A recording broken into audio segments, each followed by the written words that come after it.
Ladies and gentlemen, welcome to today's podcast.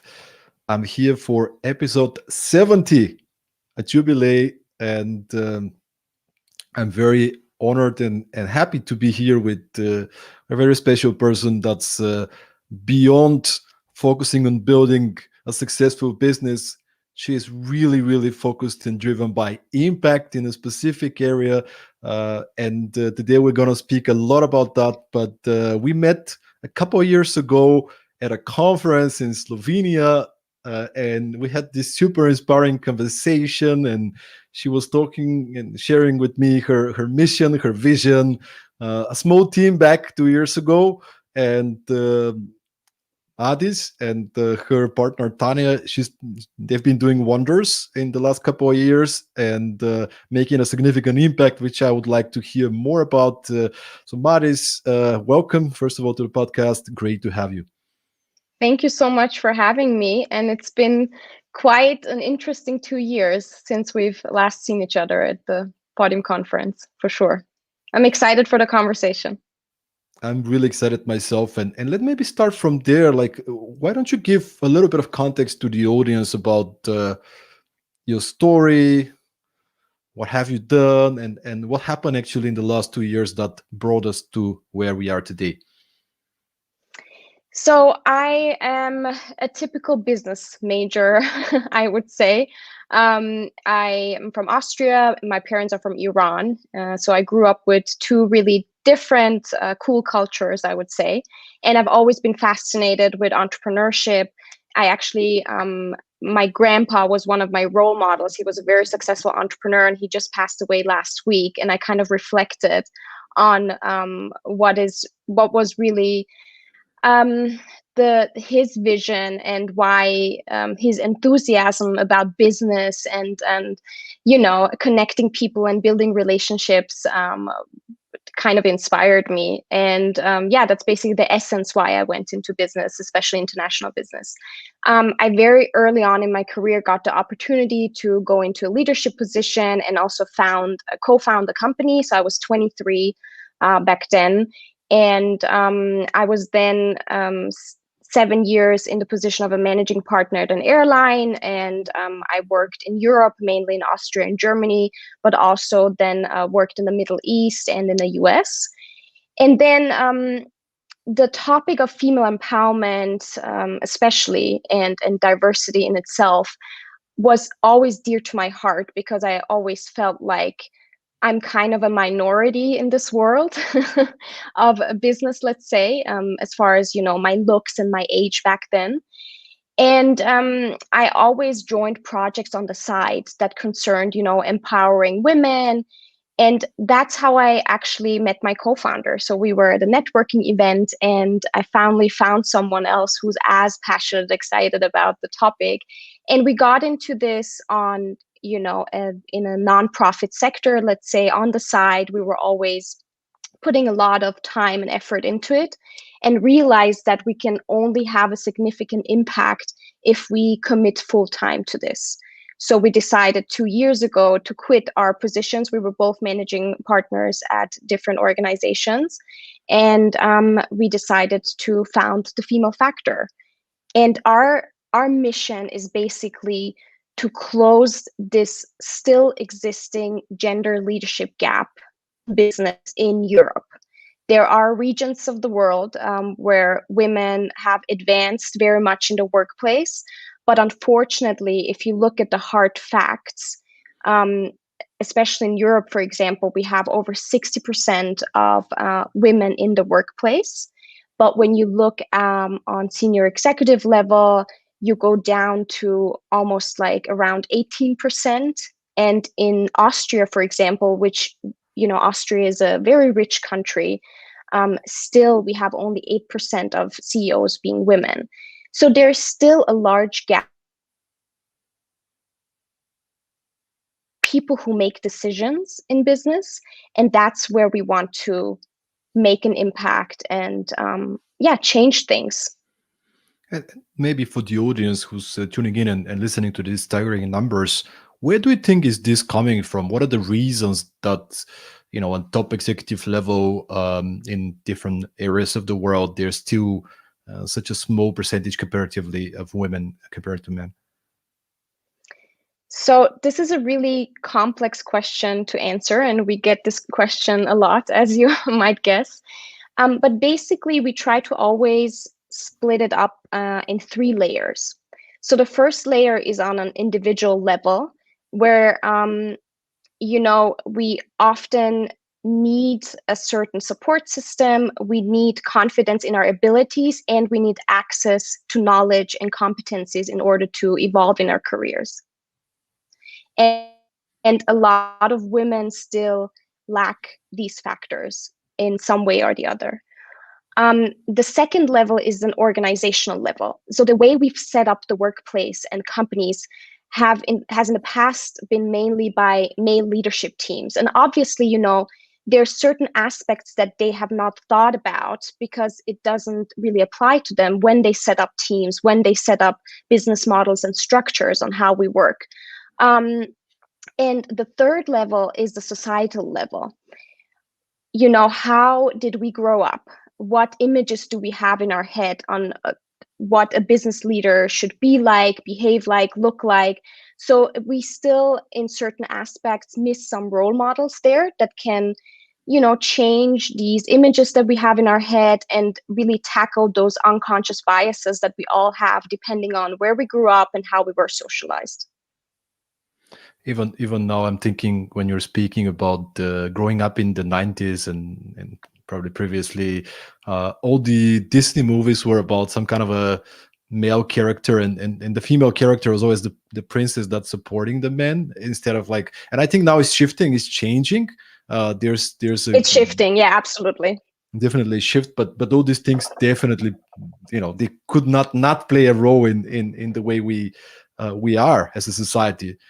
So absolutely. I mean, that's also where I felt like when I grew up, I was privileged because I had access to knowledge. In Austria, you can go to university for free almost.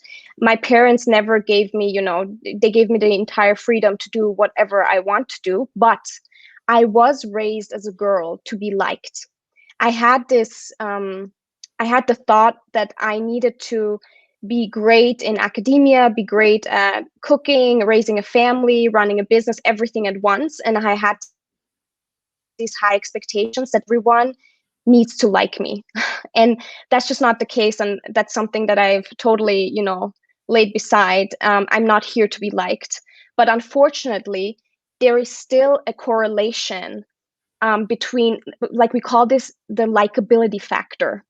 So when a man becomes successful in business, we're like, wow, okay, cool, go get it.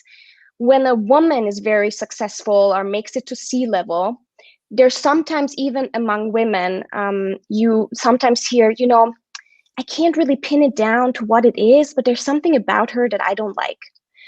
Or you get the question of what do you do with your children? Like how do you juggle everything? So these are still some perceptions that we have, and it's just really important to be aware of these, let's say, unconscious biases of what we have in our mind, and just make them conscious, talk about it, reflect on it, and try to plant new ideas. And you mentioned one of the 3 factors. I think it's connected to this is building up the confidence. So working with many women together with the female factor and supporting them to really excel in life and professionally as well. What do you think is there any kind of correlation? Are women having some lacking self-confidence, and why is that the reason? What can we do to actually empower women to believe in their strengths, in their abilities? Because women are great, we all agree on that, but what can we do to actually empower women to understand their words and believe more in themselves? So I like to look at hard facts, meaning I like to look at studies. There are studies which show a confidence gap, that women have a bit more than men in some ways. There's also that exact opposite, that there's no correlation between gender and the level of confidence that you have. what we've seen analyzing a lot of studies and working with different coaches in the past 2 years is that basically, yes, confidence is one of the factors. But that goes also back to, thinking about your values, understanding your strength very much, and also having a support system and a peer network that can mirror you and that can empower you. That's why the network factor is so important. At the same time, we saw that it's important to have access to certain competencies, because through experience and knowledge, you become more confident in yourself. We all know how it is to go into a new position, and we first maybe have less self-confidence, doesn't matter what gender, then, after 1, 2, 3, 10 years, let's say. And the other one is also have connections. So we call it the 3 Cs, let's say, which is a mix of having access to mentors.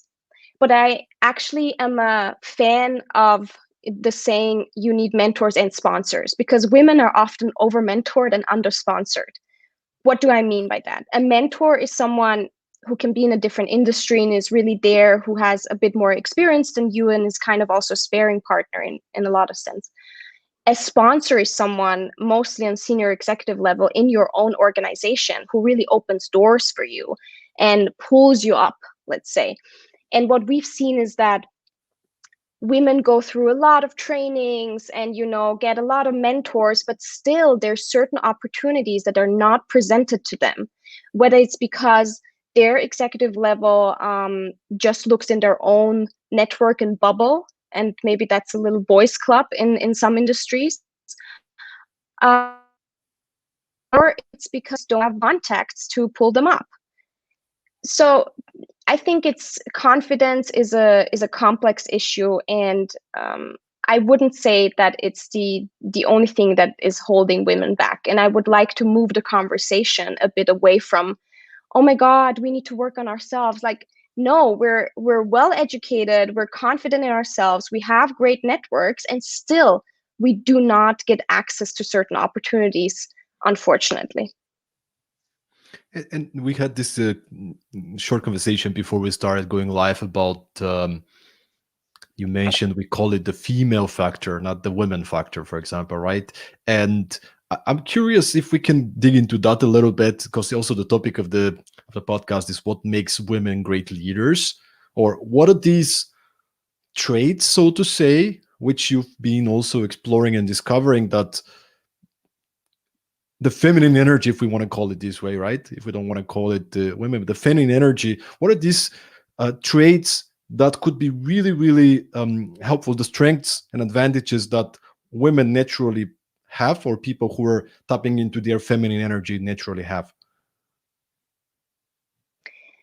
Yeah, so actually that's the reason why we called our organization the Female Factor. It's not because we just want to focus on women. I mean, obviously we're working on gender equality, but the reason behind us calling it the Female Factor is because we're referring to those, let's say, soft skills, as we heard in the past, or actually one of our partners, Future Think, they call them power skills, which we like way more.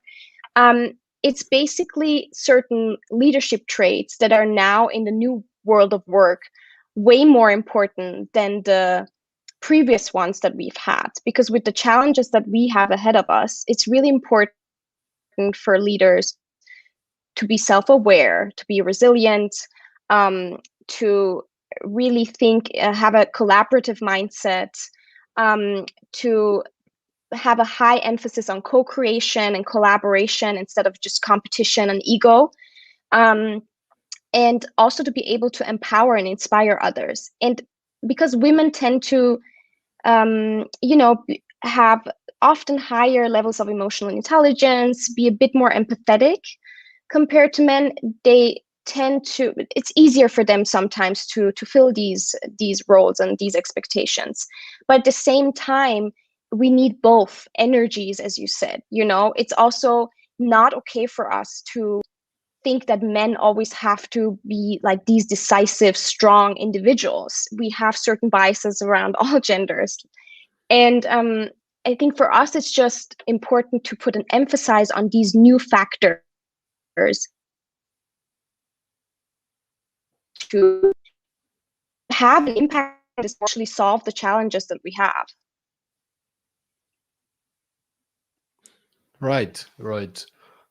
And I like that you mentioned that, both we both have to kind of start seeing things differently, and I'm really happy that we're actually shifting in this direction in many ways. But the stereotype of a man is like, taking fast decision and moving and being aggressive, but in reality it doesn't have to be like that. There are some really certain traits and features that are really useful and important, but empathy, care, co-creation, as you said, inclusion. I think one thing that women are exceptionally good at, which men cannot really be proud of, is women will be taking care of the group, not taking care of their ego, which is something that is naturally more prone for men to do. And We call this WQ instead of IQ. WQ, I like that. So what is the mission? What is the mission behind the female factor from here on? What do you want to happen? Let's say the Boris vision 3-5 years in the future. So we said our mission is closing the gender leadership gap, and as long as this is still existing, we're going to focus on building the pipeline of female leaders. I'm the first one who's excited when we're done with this problem and can move on to the next one. But as of right now, we really need to focus on this. So our vision is that we have gender parity in leadership, and that we have a certain set of diversity in leadership teams and where decisions are being made, because basically these people in decision-making powers are creating the services and products that we all use, and they need to be as our society is, which is a mix of all sorts of age groups, genders, ethnicities, you name it. And we want the world to be just colorful, and the business world to be colorful. So that's basically our mission, to close this gap. And once we're done with that, we're moving on to the next mission. And closing this gap also comes down to inspiring more women to go out there and build companies as well. I'm not sure what's the numbers, but I think it was some very small number of female founders, especially in the tech world, probably 10-15%. Correct me, maybe you know the numbers better than me, but what do you see this kind of tendency, and what can we do to actually inspire more women? Because as you said, when we have a diversity of genders and races and everything, that's where beauty happens. That's where good things happen, because you have different perspectives, you have different strengths put together, and there is a balance, there's harmony. But what can we do to empower more women to work for themselves, to be entrepreneurs, and to build amazing companies? And actually women are usually more prone to building companies with impact, which is another great strength. Absolutely. I think we have to start at a very early age. So, when we raise girls, we really need to take their curiosity and show them that this can be a career path, especially when we think of tech. So, for example, I have earrings right now that are out of a 3D printer from a really successful female entrepreneur here in Austria. So we need to really show that they can influence certain products and not just be the consumers, but be the ones who build it. And at the same time, we need to work on the financial side of things. So I think last year about 2 or 3% of venture capital went into female-led startups, which is ridiculous. I mean, so we really need to work on giving them access to funding, and also inspire more women to become investors, because if they're on the investor side and they get into business models and they understand the founders, then they will also support them more. So I think it needs diversity on both sides, on the entrepreneur side, but also on the investor side. I'm thinking of all these women that are getting out of university right now and trying to figure out what's the next thing to do, and how do I find my purpose, and what would be your advice to a young, ambitious woman that just graduated school, maybe, and she has really big ambitions also professionally. What would be your advice on how do they reach this, like executive levels? And like, if you look at the role models, what would you think are some of the things so we can empower more women to be there, and we have a more more balanced and more harmonic kind of work? I mean, in terms of finding your purpose, I think it's a journey, and it's something that you not all people know right out of university, let's say, or school. I think the question that I would ask myself is, what would I want to do all day if money was not an issue? What am I so passionate about that I can do it until 3 in the morning and I don't really care? Um, so that's in terms of finding your purpose and what you're really passionate about. In terms of what you need is surround yourself with people who are as driven and as ambitious as you, and really act as your cheerleaders and fans, because you're the product of your environment in a lot of cases. So get yourself some really great peers, build your network, always invest in your skills, always a student and a teacher at the same time in life. There's no such thing as not learning. You need to learn every day. And then try to turn fear into action. So we're often, unfortunately, hindered by our fear of, failing or not being something that society wants us to be, or our parents want us to be. So we're often living according to other people's expectations. And it's something that comes with, when you grow a bit older, but still try to really separate yourself from that. And then I would say, find yourself some really good mentors and some people who you admire, who are where you would like to be. And yeah, get their advice. And I mean, I've had mentors, I think, almost my entire career. And one of my mentors has been by my side for past, I don't know, 7 years for sure. And she's had such an impact on my career. So I really highly believe in exchange between generations and making use of that knowledge that is right there. You look like a super kick-ass lady. You're going out there, you're making things happen, building things, super confident and so on. But I wonder, do you have any low moments yourself? And do you sometimes get into this more negative worry state and have concerns? And actually, what do you do when you're feeling overwhelmed, when you're feeling under extreme stress, but you still have a lot of things on your to-do list? So I get in a negative space when I'm hangry. Just a practical thing. I used to have certain meetings, I remember, at like 12, I think, around noon. And I remember, this is ridiculous, I know, but I'm just sharing this really honestly. I remember just being in a grumpy mood during those meetings, and I couldn't tell why. And then I realized, you know what, Mahdis, you're just hungry. Like, eat something and don't schedule your meetings at lunchtime. So that's just a little fact. Listening to your body. That's something, in my 20s, I was running around town. I was not taking a break, and I was not listening to my body at all. And now I really learned that I need to have a routine where I meditate, where I stretch, where I incorporate being in nature in between. I need to take breaks, and it's totally okay. It's not the amount of hours I work that determine my output or my success. It's how productive I am and in what headspace I am. And as an entrepreneur, I mean, it. We are intrinsically, there's a problem that really bugs us and we want to solve it. So that's what drives me every day. It really annoys me that we are still not there in terms of gender equality in business. So it's easy for me to really motivate myself and go out there. Plus, I need to say, the team that we have now at the Female Factor gives me energy every day. So knowing that I'm not alone. I go on this mission together with my co-founder and our amazing team, that really gives me energy when I'm low.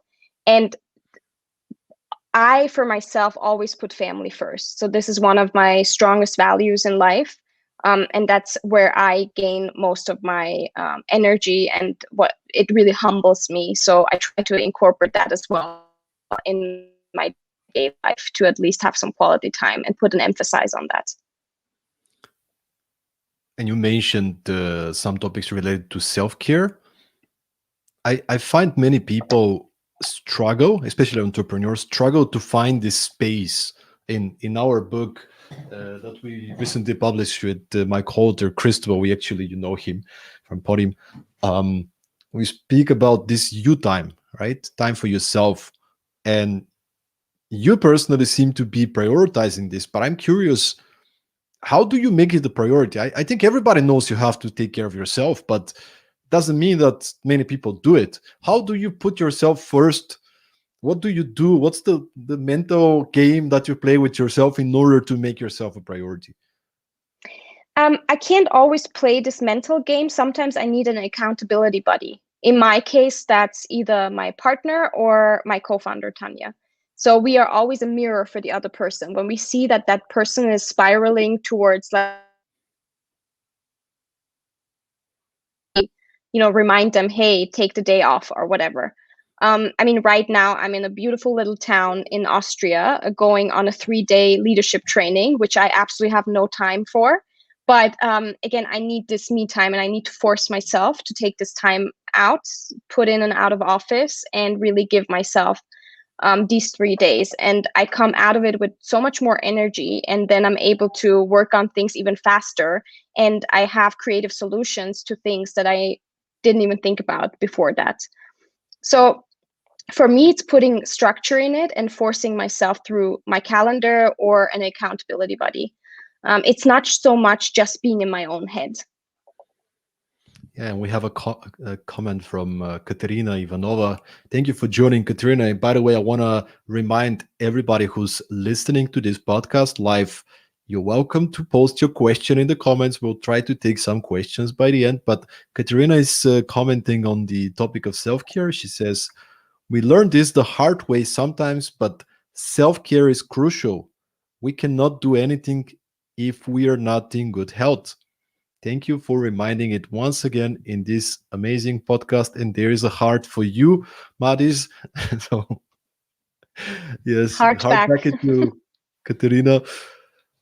Yeah, I think it's a really important topic, especially for entrepreneurs. I think for any ambitious professional, especially, but entrepreneurs are notorious for not taking the time for themselves.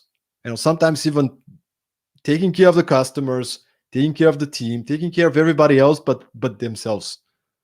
And I've been guilty on that many times over. So I'm not definitely a great example, even though I've done a lot of work in the past couple of years. But thanks for reminding us about this, Mahdis. And since you mentioned being in a good energy state and being productive, I'm curious, what makes you productive? 2 years ago, when we met, as I remember, it was you and Tanya. Now you're having an amazing team to lead. So how do you manage your time in terms of, there are things you gotta get done, but also you gotta manage the team and make sure that they have the environment and resources to get things done. So how do you lead that process? So I work a lot with time blockers. It's super important for me to block my time and know how much of my time goes into managing, how much of my time goes into moving the business forward, or business development, and especially sales and partnerships, because that's what I'm passionate about. How much time goes into reading, researching, to be able to in the sector. And what also helps me very much, and that's something that I need to train myself on constantly, is delegating well. So delegating tasks in a very clear manner. And when I delegate something, then I consider it done. So you come to me when you're having issues or you have questions, absolutely, but you don't need to put me in CC all the time, and I don't need to get an update all the time. So I think it's about delegating tasks very clearly and not micromanaging. That's something that helps me a lot. And in terms of prioritizing, I use the Eisenhower matrix. I have it on I'm a Trello board, and I need to say this is one of my weaknesses for sure, because I'm an orange type, they say, so I'm all over the place often. And for me, it's really hard sometimes to prioritize, and I need to remind myself using the Eisenhower matrix. So do you do that on a day-to-day basis, or is that more like a weekly analysis? It's a weekly basis. Yeah, it's a weekly basis. And then I also have on my dashboard what's the most important task that you need to get done today, kind of like eating the frog in the morning. And then I put that down, and I need to get that one thing done for sure. But you're not one of these people that likes to spend like half an hour every day to analyze, to schedule, to do things. You're a little bit more up in the air with ideas and so on. No, I do schedule. Sunday evenings, I schedule almost my entire week. Okay. And how do you know? Actually, that's really interesting. I also do my planning Sunday or Saturday, depending on the week. But I cannot schedule things on Sunday. I sit down, I reflect on the week, what happened, what did I learn, what are new opportunities, how can I lead my team better, and so on and so forth.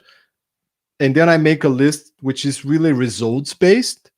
So it's not what I want to do. I start with what I want to do and what should I do, but then I kind of translate it into what do I want to get done? What do I want us as a team to produce as results? And then I start kind of brainstorming and building it backwards. I can also include my team into brainstorming with me and coming up with ideas. But it's just difficult for me to schedule the whole week. And that's why I'm curious to hear how you do it, because I'll schedule Monday, and then I have maybe on Wednesday I'll work on this project, but then I'll schedule on Tuesday evening, the Wednesday. Except I have meetings and those kind of things. But the meetings with myself, which you mentioned, time blocking, I would leave that for the day before. But I'm curious how you do it, because it might be something interesting to borrow. Interesting. So the way I schedule my week is, yes, I do not know if obviously there's a lot of meetings that come up throughout the week as well, and certain challenges that come up on a daily basis. But in terms of my time blockers, because I want to have the power over what percentage of my time goes towards what area of the business. And if I don't do that through time blockers, I get lost, and I'm either going too much into operational things, or I'm going too much into, I don't know, sales, or doing too many podcast interviews, let's say. So I need to block, even if it's not as specific, but that's something that I plan on Sunday. And then on Monday, when we have all the jour fixes, all the team meetings, there's a more precise way of then, putting more details into my calendar. For me, the reason why it's important to block these chunks of time is because a lot of people have access to my calendar, so they can give me meetings and things and schedule things for me. And I found myself in a situation where I felt like someone else is constantly managing me, and I don't have the last say on what I'm doing. And there was just too much going on in my calendar. So that's why I said, you know what, I'm blocking certain things, even if it's for deep work, deep thinking, where no one can put any meetings in there. So that's why it's important for me to schedule it on Sunday. Otherwise, there's a list of meetings coming in that I do not want that specific day. Such a great reminder. And you mentioned also the frogs. I recently had on the podcast the co-author of, I don't know if you read this book, The One Thing. No. It's a brilliant book. You should check it out. But it's the same kind of a concept. The whole book is based around the focusing question, which they call it, which is, what's the one thing you can do such that by doing it, everything else will be easier or unnecessary? And this is the question they recommend. And by the way, one of the co-authors is the founder of the biggest real estate company in the world. There's the Wow. hardcore business people. So it's not just like some personal development theory. But basically, what he recommends is your afternoons could be a little bit more creative and maybe not so structured, but you want to have your morning for the most important thing. What's your one thing? And even if there's people who are taking care of your calendar, as you say, you block this, right? If your morning starts at 8 in the office or at 9, then block 3 hours for your frogs, for your one thing, for the thing that really will move the needle. And then the afternoon could be a little bit more, so I mean, I don't know about the afternoon. I actually like to schedule them as well. But at least when you say, hey, these 3 hours, it's a D&D. You can talk to me, right? Like you can if something is burning, but I really need to take care of this important thing, the big customer, the big contract, the leading the team, whatever the most important thing for the business are. Otherwise, you just get all around the place. Everybody needs you. Absolutely. That's wonderful. That's a great tip for sure. Do you work on weekends? Sometimes. Okay. Mm-hmm. But I try to if I work on weekends, like the last couple of weekends actually I worked both of them. But Mm-hmm. working, I mean, I was leading together with my partners from some of the masterminds team retreats, and usually when we do team retreats, it's a long weekend, right? So I try to avoid working on weekends when it comes to operational. So like really keep them Mm-hmm. there. But there's sometimes that I'm just really excited and I don't I don't see it as work. It's just like, oh my god, I have this idea. I can't wait till Monday. No, I feel you. Absolutely. I used to work on weekends as well a lot, and I really needed to give myself this break and force myself to really not work on weekends. That's the thing. That's the thing. I don't know about you, but sometimes I'm so excited. Like I don't want to go to I sleep. know. I I don't know, want to because go you're to so excited. sleep. But that's great because you have the space on the weekends to really fuel your creativity. And that's awesome. Like put it in your notebook, whatever, but no operational work, as you said, no emails to your team or Slack messages or whatever. Yeah, you can That's just something that I've found mm, that I really I've heard of a lot of leaders who message or email team members and say, you know what, you don't need to respond to this now, respond to it on Monday, but they send it already on the weekend. I'm like, come on, schedule it. You don't need to, I might still read it. Um, so I think it's important that you do not harass your team on the weekends. You can schedule your emails and that's send it Monday that's a morning. really good point. That's a really good point. Um, we have a Slack channel in our case, and they need to turn off their Slack channel. And I'm not gonna write them and text them on WhatsApp or like those kind of a more social kind of things. So if they're super super excited and want to check it, this is about their boundaries. But I don't want them to work on weekends, and making this clarity for the people out there who are entrepreneurs, creating these boundaries and supporting your team. And here's actually the topic that I'm curious about. How do you lead your team? And I know you are a great leader. And what do you do to take care of your team? And this is a great example. Helping your team. Don't work on weekends, even if you're excited about what we do. Don't do it. But what are some other advices and tips for people listening on taking care of your team? So, when we founded the Female Factor, we decided that we want to build the company completely remote, and we don't want the team members to be tied to a certain location, even before the pandemic started. So the issue of building a culture and building trust among team members is even more important in a remote setting, as we know. And I mean, we do have our headquarter in Vienna, where we have an office, obviously, but you can really literally work from anywhere.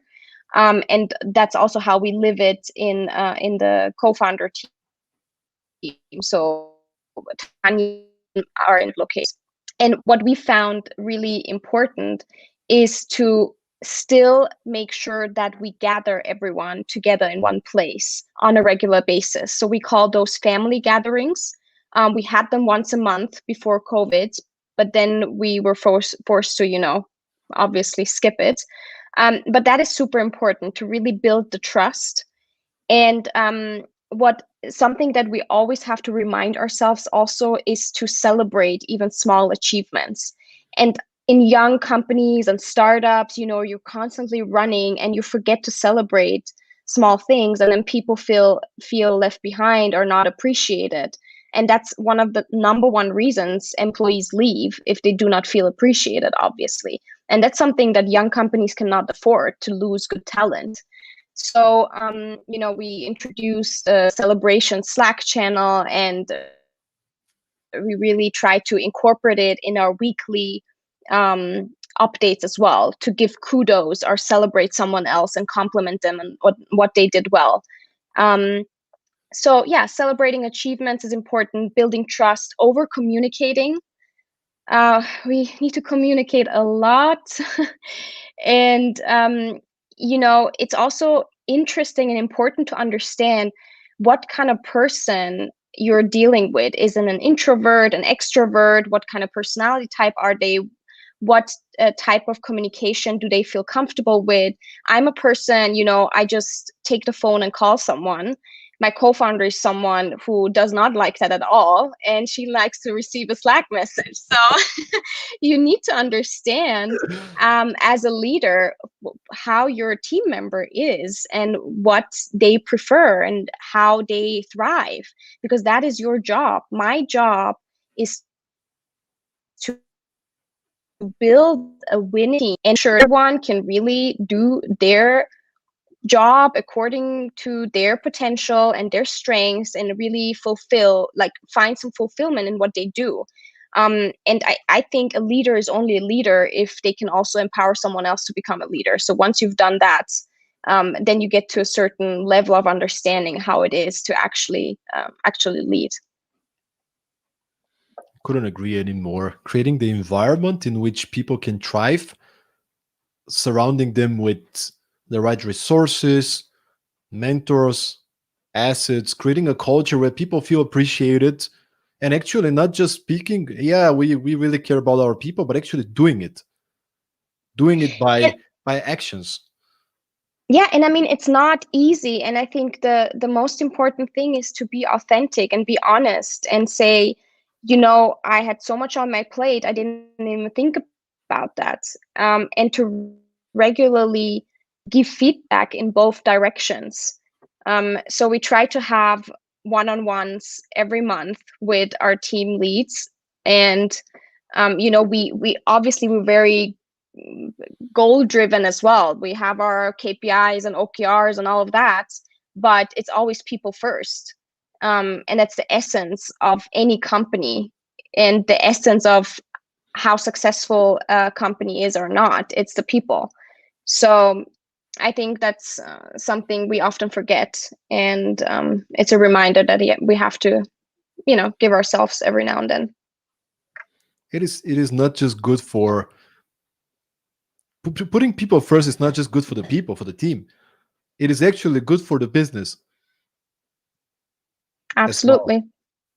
And I Absolutely. think the more a company can understand that, and going back to the topic of what makes women great leaders, is bringing all these amazing traits and priorities, because the usual masculine energy is a lot more focused on results, achievement, performance, let's move. And it's part of the picture, it's important. But then the other side, the more feminine, traits, empathy, trust, co-creation, care, when you put them together, magic. And I love Absolutely. what you were speaking about before the podcast about one thing is the impact, and you want to make an impact, you want to make the life of people and companies better.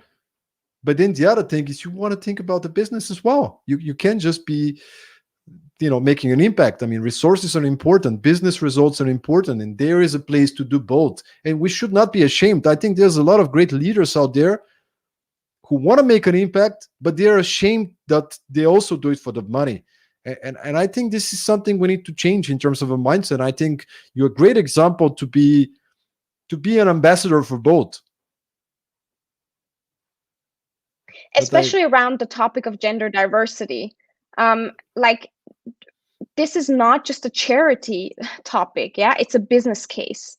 We know it from various studies that diversity, equity, inclusion are essential, as a company, to attract talent, to attract the next generation of leaders, because that is one factor that is important for millennials, especially when they look at the employer they choose. They want good leadership, good feedback culture, and they want authentic diversity, equity, and inclusion initiatives within the company culture. And it really took some time for myself as well to say this, because we've been in the female empowerment such a long time, and we did everything almost for free. And then saying no, what we're delivering has so much value to businesses, because we're actually scouting new talents for businesses. We're helping them with their employer brand. We still are hesitant to monetize women because we want to give access to knowledge for free, and experiences in a network for free. But still, it's again a business case and a talent issue, let's say, as well, because that's the number one challenge that a lot of companies in Europe have. They need talent. And one of the USPs that you can have as an organization is saying that we have a really diverse and inclusive company culture. And the coolest sentence that I've heard around D&I was actually from the vice president of the inclusion strategy at Netflix. She said something around that diversity is being invited to the party and inclusion is being asked to dance, which I find the best description of what we want for people. You know, I want to be welcomed into an organization no matter how I look and where I'm from. And at the same time, I want to be able to be myself. And it's not enough to just put as many different minds as possible into a leadership team, or, you know, have a gender parity, hopefully, at some point. It's also important to have the environment where they can thrive. Some organizations attract a lot of female talents and then they leave after 6 months because the culture is not there yet, or the leaders are just doing it as a PR gag, let's say. So it's not part of the culture, and that's something that we need to work on, especially in Europe. You know, when I'm listening to you and reflecting on what the female factor actually means, and please correct me if I'm wrong, but the female factor, as I understand, it's not just about women. It's the female factor, you know, taking care, creating opportunities, bringing people together, creating an environment, taking care of people. I feel it's more the inclusion, the getting the best out of people. Like, this is what it means for me. I don't know, if correct me if I'm wrong, but that's how it sounds, at least as a mission that you guys have. You got it right, Stoyan, you got it right. The female factor. So tell me about the female factor, more like in specific. People listening right now, they're probably already excited to go check it out. What could they get in terms of support, in terms of products, people working in corporates, entrepreneurs? What could they, how could they get as part of the network? So, you know, in the beginning, I mentioned those 3 layers. So the individual level, the organizational level, and the societal level. So on an individual level, me as a person, or you as a person, you can come to the Female Factor and just femalefactor.global and take part in either our mentoring programs, our career success programs, be part of the digital community. We have right now women from 75 countries, and you can really make use of our services and also the services of our partners. So we partner up with different organizations, like, for example, also Google, and help with the topics of competencies in terms of also digital upskilling, confidence, as we mentioned, and connections. So we really have a network that can help you excel in your career. And on organizational level, if you're looking for female talents, if you need support with your diversity, equity, and inclusion strategy when it comes to gender diversity, then we can support. We help with not only talent scouting, but also employer branding, and really also putting an emphasis on the female role models that you already have in your business, because that has a large effect on how a company is being perceived if we also give the spotlight to these authentic people. And then on a societal level, we actually plan large campaigns and projects. One of them, which I cannot talk about it yet. It will be public beginning of next year, but there we try to break the norms that some people still have in their minds, their image of what a leader looks like. And we also have lots of events. Like, for example, you mentioned the Limitless conference that we hosted in May. So we had over 1,600 decision makers from like 75 countries. We had a stage in New York, in Singapore, Dubai, Vienna. Worked with the United Nations. We actually invited over 100 leaders from different female networks. We had some opening words from Sheryl Sandberg.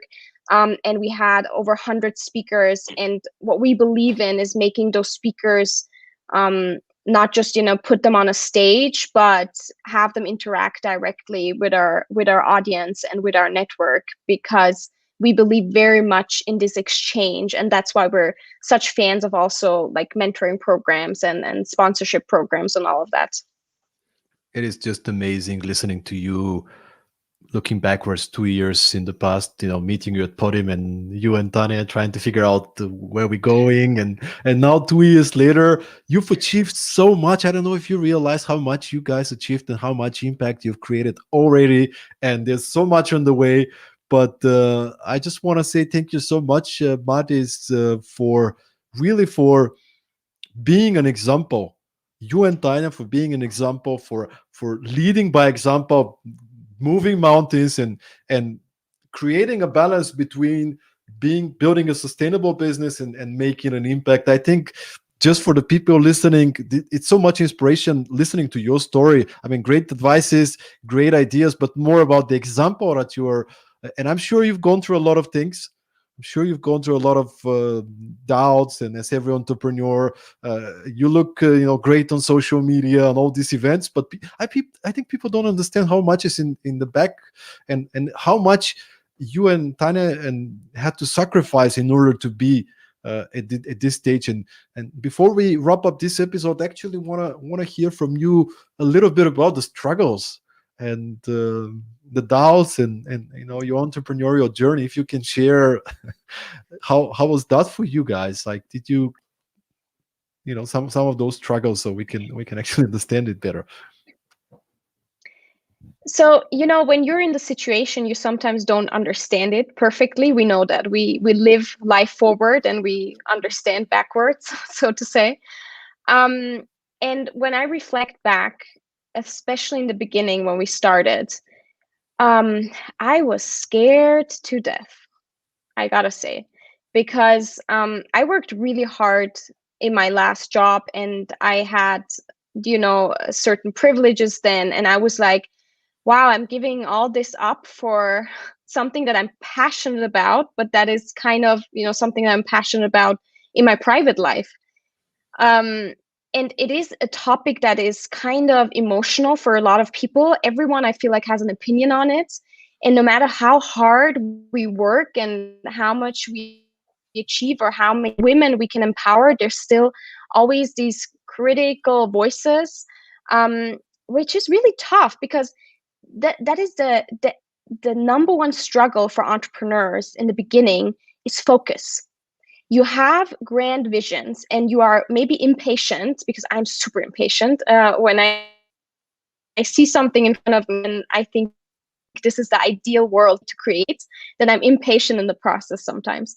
But so you need to focus on something. And that's why we said there's literally 1,000 things we can do, but we need to focus on what we're good at and what we understand best. And at first, I had doubts on who are we now to go into this market and go into and build kind of now an HR platform, which we're actually building. Um, because I studied business. I did not study HR like Tanya did, and she's also a coach, and we brought in team members that have the competencies. But I constantly felt like I need to know everything, and that was the toughest part, finding that focus and staying there, and not listening to the naysayers, because you will get a lot of naysayers. All those naysayers come back, and we've seen that as well, which is very interesting. But yeah, staying focused, listening to your gut feeling. And I am so thankful that I'm not alone on this journey, that I have a co-founder, which I can highly recommend to anyone about to start a business.